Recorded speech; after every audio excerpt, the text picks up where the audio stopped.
अ, स्वागत है आज की इस नई और बहुत ही खास गहन चर्चा में। अम, आज हम जिस विषय पर बात करने वाले हैं ना, वो हम सबके जीवन से बहुत गहराई से जुड़ा हुआ है। बिल्कुल। और मुझे लगता है कि ये एक ऐसी चर्चा है जिसकी ज़रूरत आज के समय में हर किसी को है। हाँ, एकदम। तो आज हम the architecture of precision, why clear goals define success के विचारों को डिकोड कर रहे हैं। मतलब इस चर्चा का मुख्य उद्देश्य ये समझना है कि जीवन में स्पष्ट लक्ष्य सफलता की नींव कैसे रखते हैं। हम्म। और हमारे स्रोत भी इसी बात पर जोर देते हैं कि केवल मेहनत काफ़ी नहीं है। सही बात है। मैंने कई बार सोचा है, मतलब दुनिया में लाखों लोग रोज 12-12 घंटे काम करते हैं। लोग अपना पसीना बहाते हैं, कोई कसर नहीं छोड़ते, लेकिन 10 साल बाद भी जब उन्हें देखा जाता है ना, तो वे अक्सर उसी जगह खड़े नजर आते हैं जहां से उन्होंने शुरुआत की थी। ये एक बहुत ही आम स्थिति है। हाँ, तो मेहनत करने वाले तो करोड़ों हैं, लेकिन उस चोटी तक, उस असली मंजिल तक पहुंचने वाले मुट्ठी भरी क्यों होते हैं? ये एक ऐसा सवाल है जो हर उस इंसान को परेशान करता है जो दिन रात काम में लगा हुआ है। ये सवाल सच में बहुत प्रासंगिक है। मैं तो कहूंगी कि ये पूरी मानवीय व्यवस्था की एक बहुत बड़ी खामी को उजागर करता है। देखिए, मेहनत को अक्सर सफलता की इकलौती कुंजी मान लिया जाता है। हाँ, बचपन से ही सिखाया जाता है। बिल्कुल। लेकिन अगर उस मेहनत के साथ एक सटीक दिशा नहीं है ना, तो वो बस ऊर्जा की बर्बादी है। अगर किसी इंसान को यही नहीं पता कि उसका अंतिम गंतव्य क्या है, उसे जाना कहाँ है, तो उसे हर रास्ता सही लगने लगता है। और जब हर रास्ता सही लगता है तो इंसान भटक जाता है। एकदम सही। इंसान उसी भूल भुलैया में गोल गोल घूमता रहता है। बिना किसी स्पष्ट दिशा के खर्च की गई ऊर्जा थकावट तो बहुत देती है, लेकिन कोई परिणाम नहीं देती। इस बात को ना बिजी रहने और प्रोडक्टिव रहने के बीच के अंतर से बहुत अच्छी तरह समझा जा सकता है। आज के समय में हर कोई व्यस्त है। सुबह उठना, दिन भर काम की भाग दौड़ में लगे रहना, रात को बुरी तरह थक कर सो जाना, और फिर अगले दिन उसी चक्र को दोहराना। हाँ, देखने में लगता है कि इंसान बहुत कुछ कर रहा है। लेकिन मैं सोच रहा था, अगर इसे भौतिक विज्ञान मतलब फिजिक्स के नजरिए से देखा जाए, तो वर्क यानी काम तभी माना जाता है जब फोर्स के साथ डिस्प्लेसमेंट हो। मतलब कोई चीज अपनी जगह से आगे खिसके। बिल्कुल। अगर कोई इंसान एक मजबूत दीवार को दिन भर धक्का देता रहे, तो उसकी ऊर्जा पूरी खर्च होगी, पसीना भी बहेगा, लेकिन डिस्प्लेसमेंट शून्य होगा। जीवन में भी ज्यादातर लोग बस दीवार को ही धक्का दे रहे हैं। दीवार वाला ये उदाहरण इस पूरी स्थिति को बिल्कुल स्पष्ट कर देता है। लोग दीवार को धक्का इसलिए दे रहे होते हैं क्योंकि उन्होंने कभी रुके तय ही नहीं किया कि उन्हें असल में जाना कहाँ है। उन्हें जीवन से पाना क्या है या अपने वर्तमान हालात में उन्हें क्या बदलना है। जब तक ये बुनियादी सवाल अनुत्तरित रहते हैं, ऊर्जा बस बिखरती रहती है। स्पष्ट लक्ष्य एक लेजर बीम की तरह होते हैं जो बिखरी हुई रोशनी को एक ही बिंदु पर केंद्रित कर देते हैं। तो ये फोकस ही सबसे बड़ा टूल है। हाँ, इस फोकस से ये तय करने की ताकत मिलती है कि ऊर्जा कहाँ लगानी है, और उससे भी ज्यादा महत्वपूर्ण बात यह है कि कहाँ बिल्कुल नहीं लगानी है। कहाँ ऊर्जा नहीं लगानी है, ये जानना शायद सफलता का सबसे बड़ा फिल्टर है। एकदम। किसी गैर जरूरी काम को नहीं कहने की क्षमता केवल इस बात की स्पष्टता से ही आती है कि हाँ, किसे कहना है। क्योंकि रोजमर्रा की जिंदगी में इंसान को सैकड़ों छोटे बड़े फैसले लेने होते हैं, और मनोविज्ञान बताता है कि हर फैसला दिमाग की ऊर्जा सोखता है, जिसे डिसीजन फटीग कहा जाता है। सही कहा। जब सामने एक स्पष्ट लक्ष्य होता है, तो वो एक कंपास या फिल्टर का काम करता है, जिससे गैर जरूरी चीजें अपने आप बाहर हो जाती हैं। बिल्कुल। और यहाँ मानव मस्तिष्क के काम करने का तरीका समझना बहुत जरूरी हो जाता है। मैं इसे थोड़ा विस्तार से बताती हूँ। विकासवादी दृष्टिकोण से हमारा दिमाग ऊर्जा बचाने के लिए डिजाइन किया गया है। मतलब वो स्वाभाविक रूप से बहुत आलसी होता है। हाँ, बहुत आलसी होता है। जब भी कोई मुश्किल काम सामने आता है, तो दिमाग सबसे पहले उससे बचने के बहाने ढूंढता है। लेकिन जब इंसान के सामने एक ऐसा लक्ष्य होता है जो बिल्कुल पारदर्शी है, जिसके साथ एक गहरा क्यों जुड़ा है, तो वही दिमाग बहाने छोड़कर रास्ते ढूंढने की मशीन बन जाता है। मस्तिष्क की पूरी कार्यप्रणाली ही बदल जाती है। बिल्कुल बदल जाती है। इस वैचारिक बदलाव को ना उस बहुत ही व्यवहारिक उदाहरण से समझते हैं जो स्रोत में दिया गया है और अक्सर इस विषय में चर्चा का हिस्सा रहता है। वो उदाहरण है कि मुझे 6 महीने में अपना फिट शरीर बनाना है। ये सिर्फ एक वाक्य नहीं है, ये अपने आप में एक पूरा आर्किटेक्चर है। हाँ, जैसे ही कोई इंसान ये लक्ष्य तय करता है, उसके जीवन के माइक्रो डिसीजंस यानी रोजमर्रा के छोटे छोटे फैसले अपने आप एक कतार में आ जाते हैं। एक बड़ा फैसला सैकड़ों छोटे फैसलों को नियंत्रित करने लगता है। ये माइक्रो डिसीजंस ही असल में जीवन की दिशा तय करते हैं। 6 महीने में फिट होना है, इस एक स्पष्ट विचार से अब यह तय होगा कि सुबह नाश्ते में क्या खाना है, जंक फूड खाना है या कोई सेहतमंद विकल्प चुनना है। रात को कितनी देर तक मोबाइल की स्क्रीन देखनी है या समय पर सो जाना है। बिल्कुल, ताकि शरीर को रिकवरी का वक्त मिले। एक धुंधले विचार से कोई एक्शन नहीं लिया जा सकता, लेकिन एक स्पष्ट लक्ष्य हर पल मार्गदर्शन करता है। यहाँ तक कि किसी का सामाजिक दायरा भी इन माइक्रो डिसीजन से प्रभावित होता है।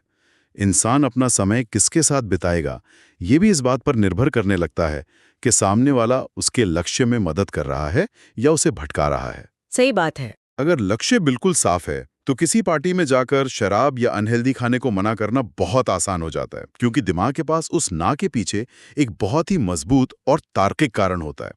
लक्ष्य उन सभी चीजों को काट देता है जो मंजिल तक नहीं जाती। लेकिन एक सवाल मेरे मन में आ रहा है। ये तो हुई सामान्य दिनों की बात, जब मोटिवेशन बना रहता है। लेकिन जब हालात खराब होते हैं तब क्या होता है? जब लोग मजाक उड़ाते हैं या तुरंत रिजल्ट नहीं मिलता, तब इंसान हार क्यों मान लेता है? यही वो बिंदु है जहां स्पष्टता सबसे बड़ी ढाल बनती है। जब कोई नया काम शुरू किया जाता है तो असली परीक्षा संघर्ष के दिनों में ही होती है। जब शुरुआती जोश ठंडा पड़ जाता है या जब आसपास के लोग मजाक उड़ाने लगते हैं तो ज्यादातर लोग बीच रास्ते से ही वापस लौट आते हैं। वे हार मान लेते हैं। हाँ, वे हार मान लेते हैं क्योंकि उनका लक्ष्य कभी स्पष्ट था ही नहीं। ऐसे समय में वही टिकता है जिसका लक्ष्य साफ होता है। तो दर्द और संघर्ष के प्रति इंसान का नजरिया पूरी तरह बदल जाता है। बिल्कुल बदल जाता है। जिसके पास एक स्पष्ट लक्ष्य होता है वो उस दर्द को सहना सीख जाता है। वो उस दर्द को सह लेता है क्योंकि उसे गहराई से पता होता है कि ये दर्द, ये आलोचना और ये संघर्ष असल में उसकी मंजिल की कीमत है। मतलब ये कोई अकारण मिलने वाला दुख नहीं है, बल्कि एक निवेश है जो भविष्य में सफलता के रूप में वापस मिलेगा। एकदम सही। दर्द को कीमत समझना एक बहुत बड़ा मनोवैज्ञानिक बदलाव है। लेकिन यहाँ एक और दिलचस्प विरोधाभास देखने को मिलता है जिस पर ध्यान देना बहुत जरूरी है। बहुत से लोग बड़े गर्व से कहते हैं कि मुझे जीवन में कुछ बड़ा करना है या मुझे भीड़ से कुछ अलग बनना है। हाँ, हम सभी ने ऐसे वाक्य सुने हैं और स्रोत के अनुसार जब मैंने ये पढ़ा तो मेरे लिए ये एक आहा मोमेंट था।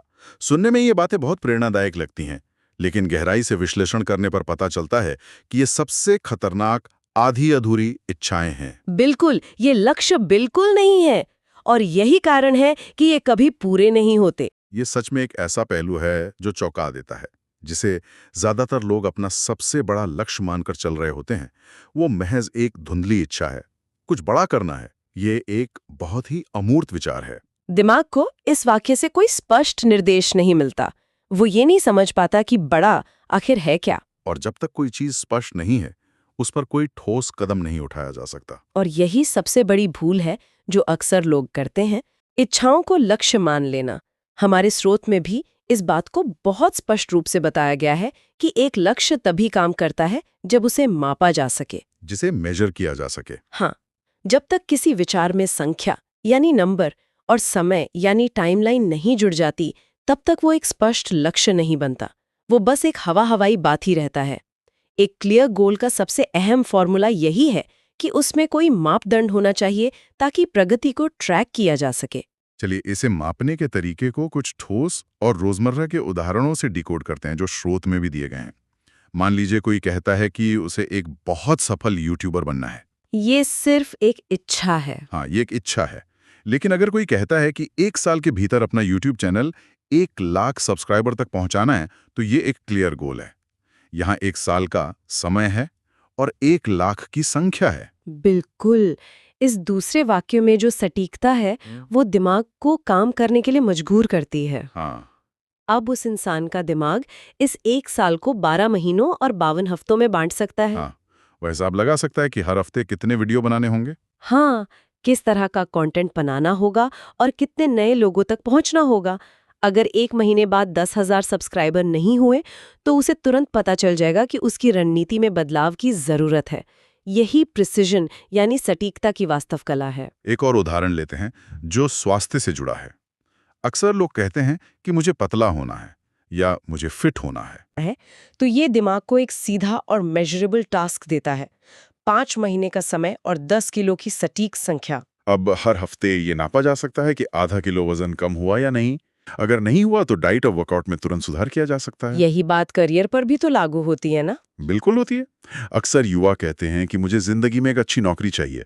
ये एक अनंत काल तक चलने वाली इच्छा है। हाँ, ये कभी खत्म नहीं होती। इसके बजाय अगर कोई ये तय करे कि 2 साल में अपनी सरकारी नौकरी पाना है, तो ये एक ऐसा लक्ष्य है जिसके लिए एक ठोस रणनीति बनाई जा सकती है। सिलेबस तय किया जा सकता है, पढ़ाई के घंटे निर्धारित किए जा सकते हैं। हाँ, और ये देखा जा सकता है कि हर दिन जो पढ़ाई हो रही है वो उस 2 साल के लक्ष्य की ओर ले जा रही है या नहीं। इन सारे उदाहरणों से एक बात जो पूरी तरह से साफ हो जाती है वो ये है कि जब समय और संख्या मिलती है तो वो एक ऐसी मंजिल का निर्माण करती है जिसके लिए बाकायदा एक नक्शा, एक रोड मैप बनाया जा सकता है। एकदम सही। और मैं देख रहा हूं कि यहीं से आम लोगों, जिन्हें अक्सर एवरेज कहा जाता है, और विजेताओं यानी विनर्स की मानसिकता का सबसे बड़ा अंतर उभर कर सामने आता है। ये मानसिकता का अंतर बहुत गहरा है।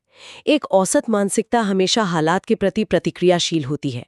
जीवन को लेकर उनका सबसे पसंदीदा वाक्य क्या होता है पता है? देखते हैं क्या होता है। बिल्कुल, देखते हैं क्या होता है। ये एक ऐसा वाक्य है जो दर्शाता है कि इंसान ने अपनी जिंदगी का कंट्रोल, अपनी गाड़ी का स्टीयरिंग व्हील पूरी तरह से परिस्थितियों के हाथों में सौंप दिया है। ये एक प्रकार का मानसिक आत्मसमर्पण है। वे किस्मत, अर्थव्यवस्था या दूसरों के फैसलों पर निर्भर लेते हैं। इसके ठीक विपरीत विजेताओं की सोच पूरी तरह से प्रोएक्टिव होती है। वे अपने लक्ष्यों के हिसाब से जीते हैं। उनका नजरिया यह नहीं होता कि देखते हैं क्या होता है, बल्कि उनका दृढ़ विश्वास होता है कि मैं तय करूंगी कि क्या होगा। ये नियंत्रण ही सब कुछ है, अपनी जिंदगी की जिम्मेदारी खुद लेना। जब कोई लक्ष्य स्पष्ट होता है तो इंसान अपनी असफलताओं के लिए परिस्थितियों को या दूसरों को दोष देना बंद कर देता है। वो जिम्मेदारी लेता है। और यह जिम्मेदारी अपने साथ एक बहुत बड़ा बदलाव लाती है। वो है अनुशासन। हाँ, अनुशासन को लेकर भी एक बहुत बड़ी गलतफहमी है समाज में। अक्सर ये माना जाता है कि पहले इंसान को अनुशासित होना पड़ेगा, तब जाकर वो कोई लक्ष्य हासिल कर पाएगा। यह धारणा पूरी तरह से उल्टी है। मनोविज्ञान बताता है कि जब लक्ष्य इतना बड़ा और स्पष्ट होता है कि वो रातों की नींद उड़ा दे, तो अनुशासन किसी बाहरी दबाव से नहीं, बल्कि खुद ब खुद जीवन का हिस्सा बन जाता है। मतलब अनुशासन कोई ऐसी चीज नहीं है जिसे जबरदस्ती थोपा जा सके। बिल्कुल नहीं। ये भीतर से उठने वाली एक व्यवस्था है जो एक स्पष्ट दिशा के कारण पैदा होती है। जब किसी को ये पता होता है कि उसके आज के छोटे से काम का सीधा असर उसके 1 साल बाद वाले बड़े लक्ष्य पर पड़ेगा, तो वो आज का दिन बर्बाद नहीं कर सकता। वो अपने समय की कीमत समझने लगता है। यही इस पूरी चर्चा का असली मतलब है। हर दिन, हर घंटे को एक बड़ी योजना के तहत सटीकता से इस्तेमाल करना। और इस सटीकता को जीवन में उतारने के लिए केवल विचारों में खोए रहने की नहीं, बल्कि कुछ बहुत ही ठोस और व्यवहारिक कदम उठाने की जरूरत होती है। स्रोत में एक बहुत ही शानदार व्यवहारिक कदम बताया गया है। हाँ, वो अभ्यास जो जमीन पर असल बदलाव लाता है। बिल्कुल, सिर्फ सोचने से जमीन पर कोई बदलाव नहीं आता। इसके लिए एक बहुत ही सीधा अभ्यास किया जा सकता है, जो सुनने में आसान लगता है लेकिन असल में बहुत गहराई की मांग करता है। एक खाली कागज और पेन लेकर अकेले बैठना और खुद से पूरी ईमानदारी के साथ कुछ बहुत ही कठोर सवाल पूछना। वे सवाल बहुत ही बुनियादी होने चाहिए, लेकिन मैं मानती हूँ कि उनके जवाब जीवन की दिशा बदल सकते हैं। पहला सवाल जो खुद से पूछना है वो ये है कि मैं ठीक 1 साल बाद खुद को कहाँ देखना चाहता हूँ। दूसरा सवाल, मेरी असली मंजिल क्या है? वो कौन सी जगह या मुकाम है जहाँ पहुँचकर मुझे लगेगा कि मैंने कुछ सार्थक हासिल किया है? और तीसरा सबसे अहम और गहरा सवाल, मैं किस चीज के लिए जीना चाहता हूँ। इन सवालों के जवाब सिर्फ दिमाग में नहीं सोचने हैं, क्योंकि दिमाग में विचार धुंधले होते हैं। इन्हें उस कागज पर स्पष्ट रूप से लिखना है। लिखने की ताकत को अक्सर बहुत कम आंका जाता है, लेकिन जब विचार दिमाग से निकलकर कागज पर शब्दों और संख्याओं का रूप लेते हैं तो वे एक अनुबंध बन जाते हैं। एक ऐसा वादा जो इंसान खुद से करता है। हाँ, उन लिखे हुए लक्ष्यों के लिए एक समय सीमा तय करना और फिर हर दिन बिना किसी नागे के लगातार उन पर काम करना जरूरी है, क्योंकि धुंधली सोच और अनिर्णय से कभी कोई साफ भविष्य नहीं बनता। स्पष्ट लक्ष्य ही स्पष्ट सफलता का इकलौता रास्ता है। अगर आज ये तय किया जाएगा कि जाना कहाँ है, तभी कल ये दुनिया उस सफर और उस मंजिल को पहचानेगी। दिशाहीन मेहनत इंसान को थकाकर चकनाचूर तो कर सकती है, लेकिन वो कभी सफलता के दरवाजे नहीं खोल सकती। अपनी ऊर्जा को सही जगह केंद्रित करना, उसे संख्याओं और समय के पैमानों पर मापना और रोज उस पर एक कदम आगे बढ़ाना ही इस पूरी यात्रा का सार है। बिल्कुल सही। इस पूरी वैचारिक यात्रा के बाद चर्चा को समाप्त करने से पहले सोचने का दायरा थोड़ा और बड़ा करते हैं। ये एक ऐसा विचार है जो स्रोत से ही प्रेरित है, लेकिन इंसान को अपने वर्तमान हालात का गहराई से मूल्यांकन करने पर मजबूर कर देगा। वो क्या है? सोचिए, अगर आज कोई इंसान कागज पर अपने खुद के स्पष्ट लक्ष्य नहीं लिखता है, अगर वो खुद ये तय नहीं करता कि उसे जीवन में कहाँ जाना है और क्या हासिल करना है, तो क्या वो अपनी पूरी जिंदगी अनजाने में ही सही किसी और के लक्ष्यों और किसी और के सपनों को पूरा करने का सिर्फ एक जरिया बनकर नहीं रह जाएगा? ये बहुत ही गहरा विचार है। इस विचार पर जरूर सोचिएगा। आज की इस गहन चर्चा में बस इतना ही। स्पष्ट लक्ष्य बनाइए और अपनी मंजिल की तरफ बढ़ते रहिए।